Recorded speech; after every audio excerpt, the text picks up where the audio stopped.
I don't think the system can function without open records. State Senate Majority Leader Morgan Carroll, an Aurora Democrat, says the state needs to change its open records laws in response to the issues uncovered by Call 7 investigators. The difference between a democracy and a totalitarian regime is whether or not people can participate, and you can't participate if you don't have information. I would love to say that we have some simple solutions to this. Last year, State Representative Joe Salazar tried to pass a bill to control fees governments can charge to produce open records.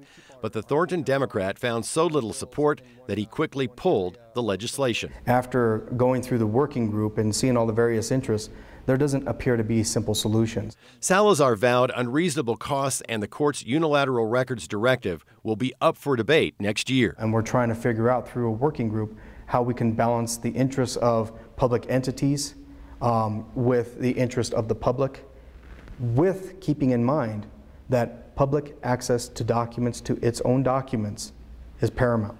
Salazar, Carroll, and others point to several possible improvements: limiting fees governments can charge, having a system that offers an alternative to court, like an arbiter or agency, and making as many records as possible available at no charge on the internet, as Denver has by posting limited information about its expenditures online. If we're doing it right, it should basically be quick to free, and you should be able to sit from your computer and anybody access any publicly available information and public documents on their own. But the legislative process to improve open records is an uphill battle, says media attorney Tom Kelly. What happens every time someone tries to legislatively change the open records laws? When it is the Criminal Justice Records Act, we get the DA's council, the sheriff's lobby, and the police lobby. Everybody comes out and opposes it. Aspen activist Marilyn Marks agrees. I've had a number of legislators tell me very candidly,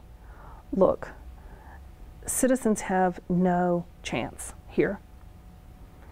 Unless you have a big group, a big lobbying group with a budget, you're not going to be heard. It's harder than it should be to strengthen open records laws. Carroll says she needs to build a consensus that there's actually a problem. In my view, a next step would be to audit to see how compliance with the current statute of open records is happening. And I suspect the result of that audit will show that despite the same law, its interpretation is all over the map. Another option is amending Colorado's Constitution through the initiative process.